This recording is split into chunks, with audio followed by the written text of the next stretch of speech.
What's going on, all my geeks, nerdettes, and that wonderful technicolor rainbow in between? This is your boy, Dragon the Keyblade Maker. Sorry. And I'm here. I'm doing something a little different today. I just got out of the theater watching Black Panther for the first time. I know I'm late. I'm sorry.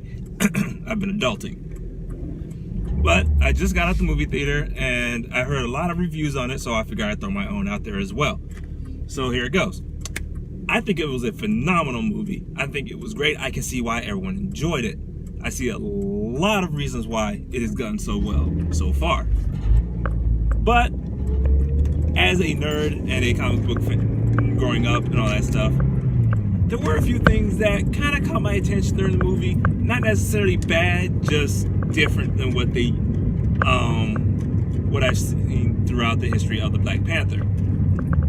Primarily being one of them was in the beginning where he faced M'Baku. Now, if my memory serves me correctly, you know, I'm known to slip my memory or mispresent information here from time to time, but in the comic book series as well as in the cartoon series, he actually lost to M'Baku in the ritual rite of to rule Wakanda. Now, granted, I think during both those times, M'Baku cheated. Still, I think it was a great reference that they showed M'Baku into the movie and put him as a secondary character. But at the same time, I can't say I'm ticked, but that kind of threw me off a little bit that they would allow him to beat M'Baku in the beginning of the movie. Another thing that I kind of would have liked to see would have kind of had them expand on Killmonger's backstory a little more. Yeah, they told about, you know, his upbringing, all that stuff, and his background in the military. It's all well and good, but I think I would have loved to see a more emotional connection to Killmonger. Because if you look at the movie, Killmonger wasn't, I can't say he's a bad guy, he got screwed over as a child, unfairly. It was kind of the sins of the father kind of a concept there. And like I said, I think it was a phenomenal movie. I just would have loved to see them develop him more as a character overall.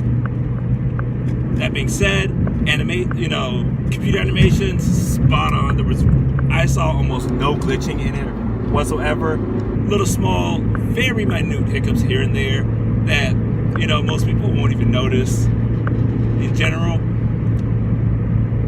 The transitions between scenes were great. There was very few dull moments in there. I love the little little bits and pieces of humor in there, both for children and for adults. You know, and I love how they modified gags and jokes and shots here and there to fit the African theme. I thought that was a really great touch. Overall, very solid movie. Like I said, I see why it made so much money. I can see why a lot of people enjoyed it. You know, me, I am one of those people, I thoroughly enjoyed that movie. I thought it was great, phenomenal. I can't give it a perfect 10 out of 10 for it because, like I said, there were a few things here and there that, you know, I can't say were bad. They just, it was kind of those near moments. You know, but one of the things I really like was them showing T'Challa, showing T'Challa as a human, giving him a more human aspect.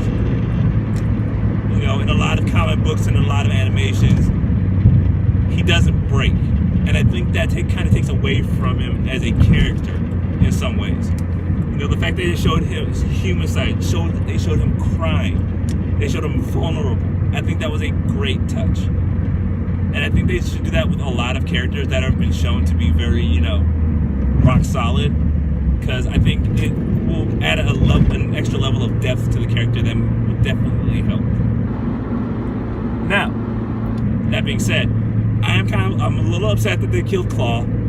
You know, because I thought he was a great villain that might have been an exceptional secondary villain in future Marvel movies. I'm sorry, but I can see why they did it. You know, because he wasn't really a main villain in the second Avengers. and they referenced him here and there, but never really gave him a huge role. You know, so I can see why they did what they did with him. Though I would have loved to see them keep him a little longer. You know, maybe put him in another Avengers movie as a secondary villain. Maybe kill him off early there in a bigger scene. But I really think that he is I can't say, like I said, it's not a bad thing. I just think that they should have kept him around just a tick longer.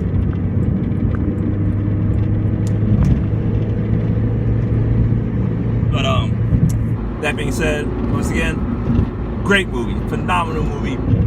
Praise it to the end of the earth. Phenomenal movie. I give it a solid 9.5 out of 10. Like I said, little ticks here and there, but overall, phenomenal movie. Now this is me being a little biased. I can't put it on tier with Star Wars because I grew up watching Star Wars and this is a new movie. So there's gonna be a little bias there.